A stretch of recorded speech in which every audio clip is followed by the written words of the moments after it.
Shalom yang dikasihi Tuhan, selamat hari Minggu, selamat beribadah, dan buat Bapak Ibu, Saudara yang bergabung ibadah bersama-sama lewat live streaming, Shalom, Tuhan memberkati kita semua, dimanapun saat ini kita berada, kita mengalami lawatan Tuhan, menikmati kebenaran firman Tuhan. Biarlah Bapak Ibu Saudara dimanapun berada dalam kondisi sehat dan hidup diberkati. Haleluya. Hari ini saya mau menyampaikan kebenaran firman Tuhan, di mana tema kita hari ini, hidup ini harus beriman dan berhikmat. Dalam menjalani masa new normal ini, setiap kita dalam menjalani masa-masa ini harus senantiasa memiliki yang namanya iman dan hikmat. Kita harus memiliki iman dan hikmat. Dua-dua ini harus senantiasa bekerja sama dalam perjalanan hidup kita, supaya setiap pribadi kita melihat dan menikmati sesuatu yang baik.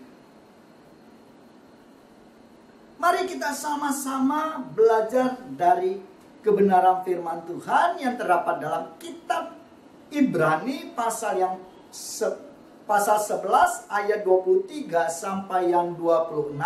Saya bacakan buat kita semua, begini firman Tuhan. Karena iman, maka Musa setelah ia lahir disembunyikan selama 3 bulan oleh orang tuanya, karena mereka melihat bahwa anak itu elok rupanya dan mereka tidak takut akan perintah raja. Karena iman, maka Musa setelah dewasa menolak disebut anak putri Firaun, karena ia lebih suka menderita sengsara dengan umat Allah daripada untuk sementara menikmati kesenangan dari dosa. Ia menganggap penghinaan karena Kristus sebagai kekayaan yang lebih besar daripada semua harta Mesir, sebab pandangannya ia arahkan kepada upah. Ini ada hal yang luar biasa dalam perjalanan hidup seorang tokoh yang menjadi panutan iman kita yang bernama Musa. Oleh iman orang tuanya, melihat sesuatu jauh ke depan, bahwa Musa akan hidup, akan memiliki sesuatu masa depan yang luar biasa. Sehingga di ayat 23 dikatakan, selama 3 bulan orang tua Musa menyembunyikan dari pemerintahan Firaun, karena ada perintah, ada instruksi dari Firaun, setiap anak laki-laki yang dilahirkan oleh orang Israel harus dibunuh, harus dibinasakan, harus dilenyapkan. Tetapi oleh iman, dikatakan di ayat 23 tadi, karena iman maka Musa setelah ia lahir, perhatikan kata ini, setelah orang tua Musa melahirkan Musa,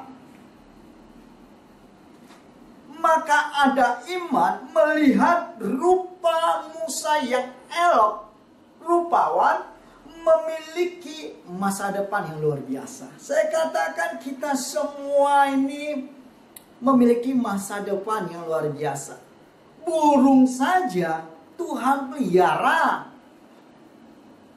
apalagi saya, Bapak Ibu Saudara, Tuhan pasti pelihara. Jadi nggak usah takut, nggak usah bimbang melihat situasi saat ini. Yakinlah, percayalah, Tuhan pasti pelihara hidup kita. Haleluya. Ini ya kabar sukacitanya yang ingin saya sampaikan buat kita semua. Dunia boleh resesi, anak Tuhan tetap resepsi. Karena Tuhan yang kita sembah adalah Tuhan yang menciptakan langit dan bumi dengan segala isinya. Tuhan yang senantiasa memelihara hidup saya dan saudara. Haleluya. Ini yang terindah. Karena Tuhan yang kita sembah adalah Tuhan yang maha kaya. Dia dahsyat, dia ajaib. Kalau kita adalah anak Tuhan, pasti pelihara hidup kita. Mana ada seorang orang tua melihat anaknya hidupnya sengsara dengan hati senang. Oh, anak saya sengsara. No way. Apalagi Bapa di sorga melihat kondisi hidup kita yang senantiasa memiliki iman, kepercayaan, dan hikmat untuk melakukan segala sesuatu apa yang Tuhan percayakan dalam diri kita. Dengan kesetiaan kita kerjakan, maka mukjizat masa depan yang penuh cerah, penuh gilang gemilang, penuh dengan kemakmuran menjadi bagian kita. Haleluya. Ini yang ajaib, ini yang terindah. Sama halnya seperti yang dikatakan di ayat 25. Karena ia lebih suka menderita sengsara dengan umat Allah daripada untuk sementara menikmati kesenangan dari dosa. Oh, dahsyat kata-kata ini. Ketika saya merenungkan ini, dahsyat banget kata-kata ini. Ini hal yang luar biasa. Oh, dahsyat. Kenapa? Karena banyak orang hanya melihat masa sekarang, ingin hidup senang, bahagia, walaupun dengan cara yang tidak berkenan dengan Tuhan. Bahkan banyak orang menjual iman, menjual Kristus hanya untuk kebahagiaan sesaat, kesenangan sesaat. Saya ingin sampaikan buat Bapak, Ibu, dan Saudara. Hidup kita di dunia ini sementara. Ada masanya, ada waktunya, di mana Tuhan panggil kita. Dan apa yang kita kerjakan, kita lakukan masa sekarang, kelak akan diminta pertanggungjawaban. Oleh karena itu persiapkanlah diri untuk masa kekekalan mulai dari saat ini, di mana setiap pribadi kita hidup senantiasa melakukan apa yang Tuhan mau. Haleluya. Iman dalam bahasa Ibrani-nya emunah adalah kata benda, percaya adalah kata kerja. Iman atau kepercayaan atau faith itu dalam bahasa Yunani-nya pistin atau pistis adalah meyakini apa yang dipercayai pasti terjadi. Ini yang paling penting dalam hidup kita. Meyakini apa yang dipercayai dan itu pasti terjadi. Hikmat adalah kebijakan, pengetahuan, kecerdasan intelektual.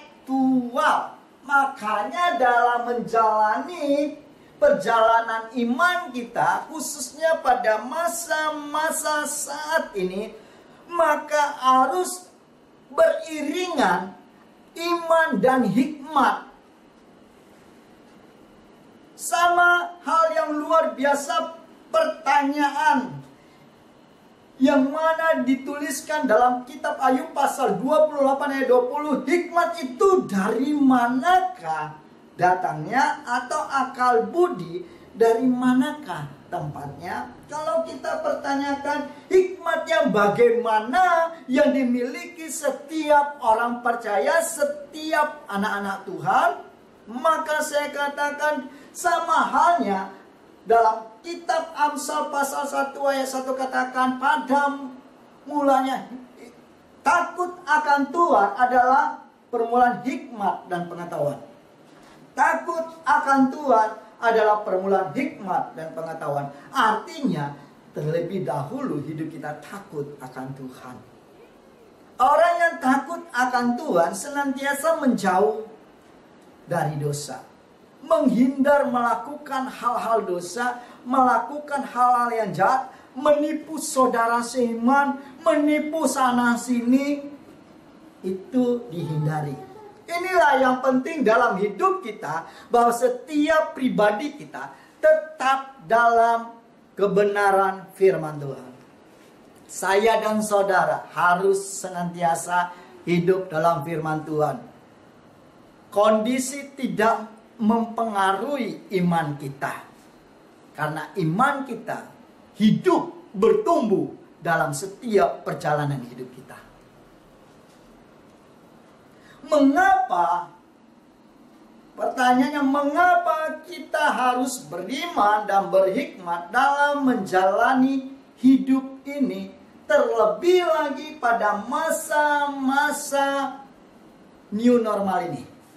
Yang pertama, supaya tidak mengalami kekecewaan. Supaya tidak mengalami kekecewaan. Sama halnya seperti bangsa Israel ketika keluar dari tanah perbudakan Mesir. Mereka melihat begitu banyak perbuatan-perbuatan yang ajaib yang Tuhan nyatakan di depan mata mereka. Mereka melihat mujizat-mujizat yang spektakuler. Mereka percaya, tetapi mengapa mereka justru mengalami kekecewaan? Karena mereka tidak memiliki hikmat yang dari Tuhan.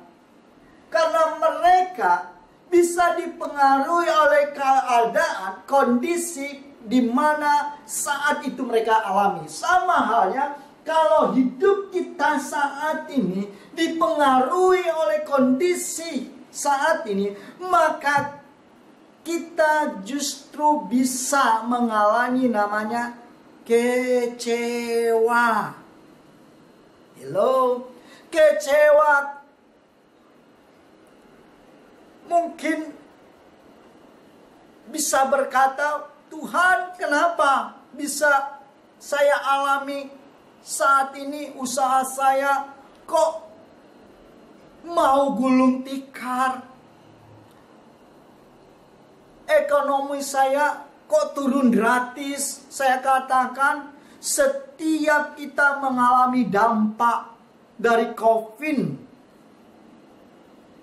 Saya katakan setiap kita mengalami dampak dari pandemi COVID-19 ini. Setiap kita. Bahkan saya katakan dunia.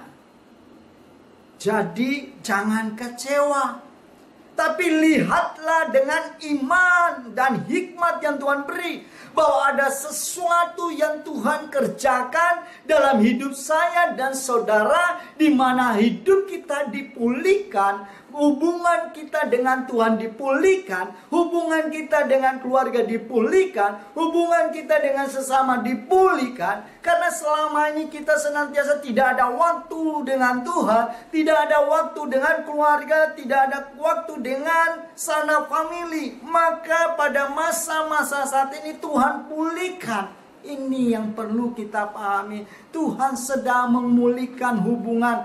Tuhan sedang memulihkan setiap hidup kita, cara pikir kita, cara jalan kita dalam hidup ini. Haleluya.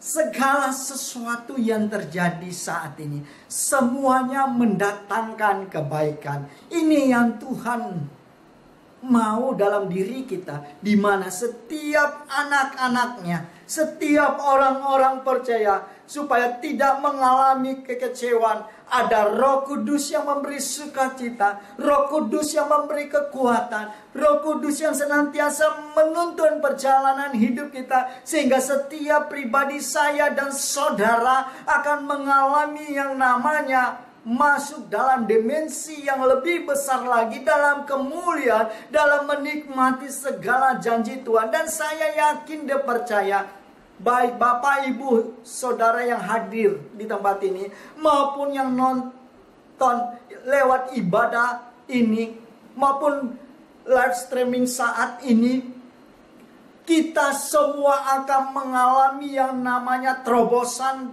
baru yang Tuhan kerjakan dalam hidup kita, di mana kesuksesan yang akan kita alami lebih besar dari masa sebelumnya. Saya katakan kesuksesan yang kita akan alami lebih besar dari masa sebelumnya. Haleluya. Ini yang perlu kita harus sadari. Dan ini yang perlu kita harus pahami. Tuhan itu baik. God is good all the time. Haleluya. Bapa itu baik.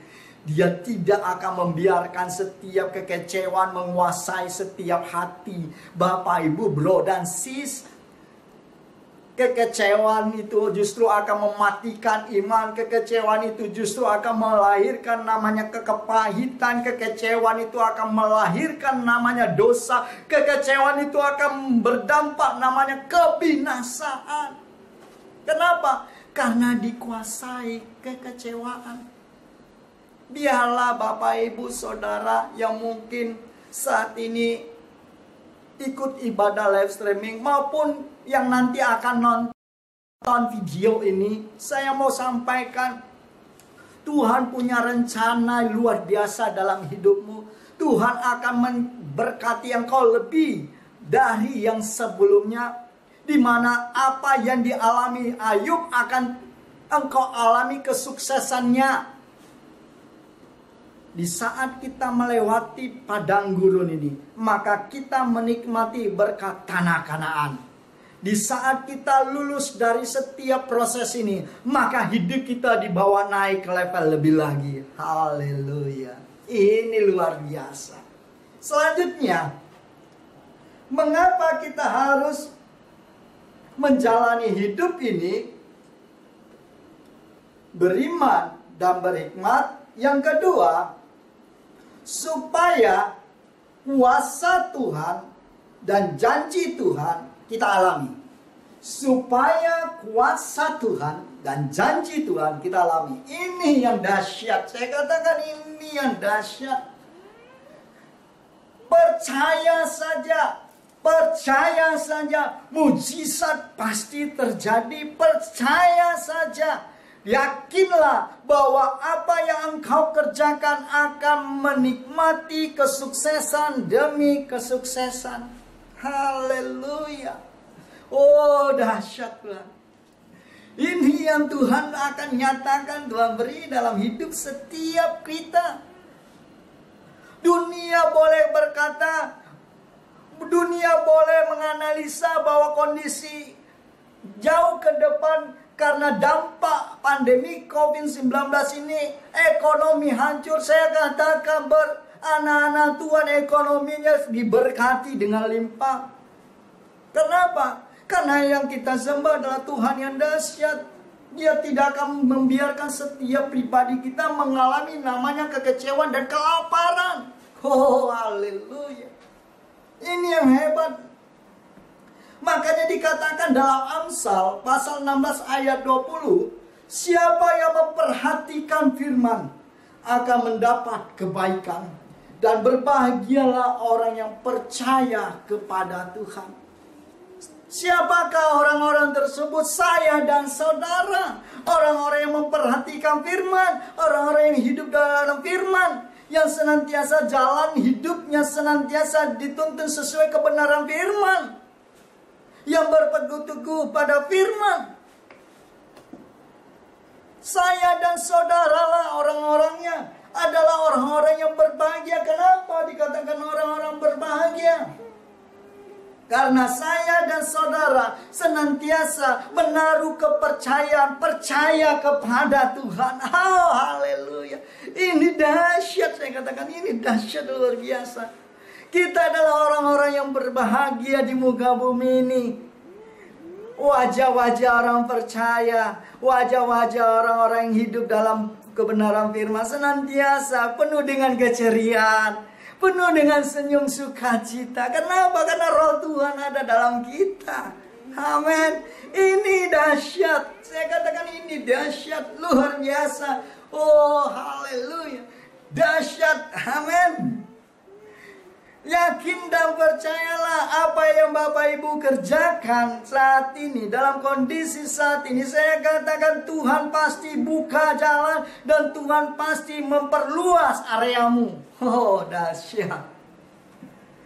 Yakin dan percayalah, karena Tuhan yang kita sembah tidak pernah dan tidak akan bisa dibatasi oleh kondisi apapun. Kuasanya dahulu, sekarang, dan selama-lamanya tetap sama. Tuhan pasti tolong kita. Tuhan pasti bela kita. Karena hidup saya dan saudara adalah orang-orang yang senantiasa hidup dalam firman. Yang ketiga, mengapa kita harus menjalani hidup ini beriman dan berhikmat, supaya kita tidak terjerumus jeratan orang jahat. Karena saat ini banyak orang ajas kesempatan yang mencari keuntungan pribadi maupun keuntungan suatu kelompok. Oleh karena itu perlu yang namanya hikmat intelektual. Ketika hidup kita intim dengan Tuhan, ketika kita hendak melakukan sesuatu, untuk melakukan pekerjaan dan kita bertemu mitra kita, maka oleh karena itu bawa doa dulu. Bawa ke hadapan Tuhan. Tuhan, ini cocok atau enggak? Ini Tuhan mau atau enggak? Jangan maksakan diri kalau itu bukan datangnya dari Tuhan. Supaya apa? Supaya kita tidak mengalami jerat. Karena saya katakan iblis itu penuh dengan tipu muslihat. Penipu itu pasti penuh trik-trik yang senantiasa menarik orang, yang membuat orang tertarik untuk mengikuti apa yang dia mau. Oleh karena itu kita harus berhikmat. Bukan hanya beriman, tapi berhikmat. Amin. Supaya jangan kecewa, Pak.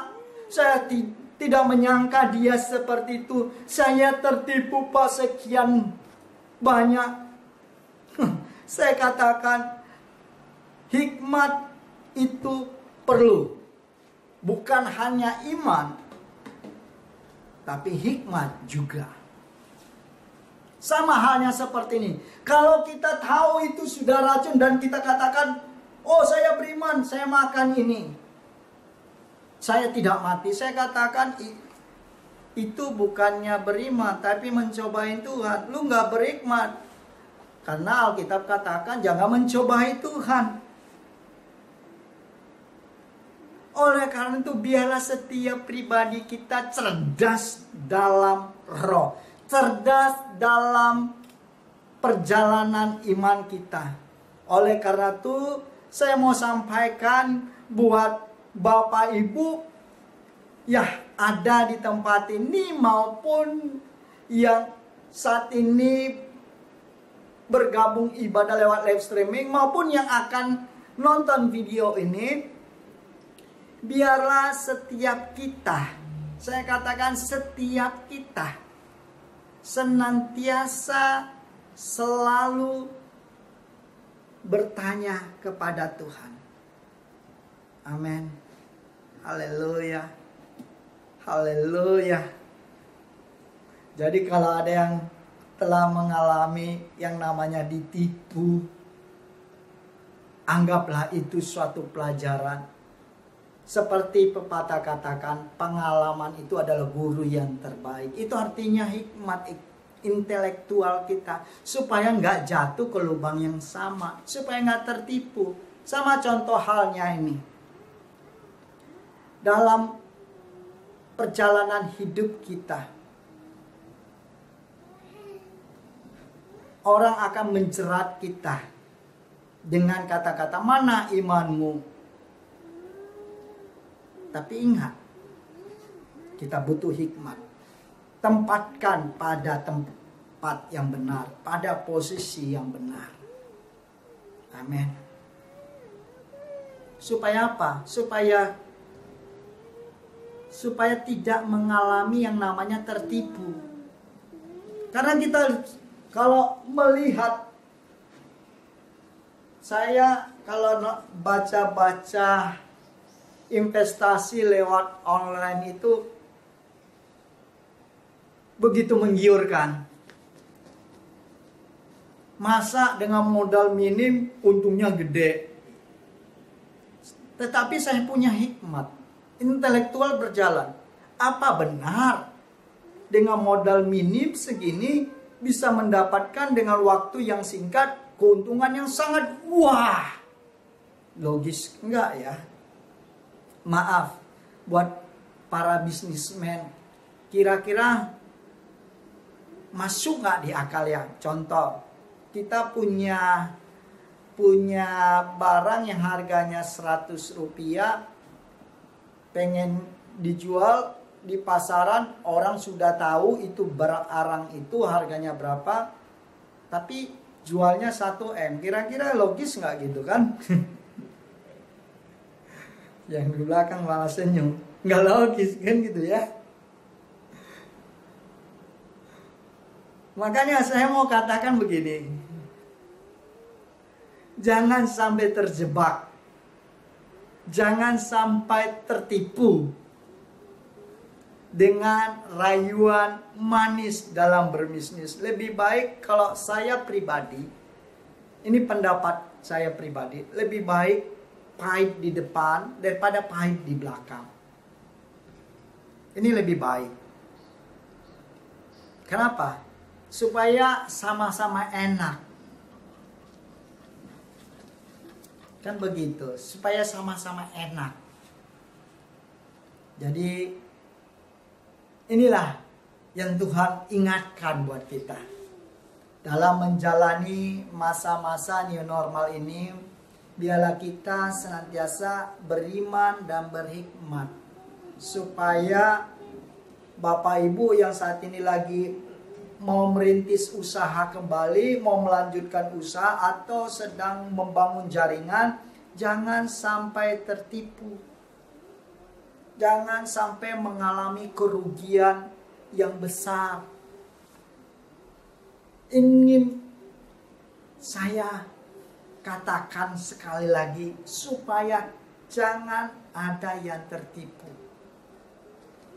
Kenapa? Iblis juga bisa menyamar seperti malaikat terang. Kelihatan seperti baik, tapi tidak benar. Ini yang luar biasa kita harus pahami. Benar pasti baik, baik belum tentu benar. Amin.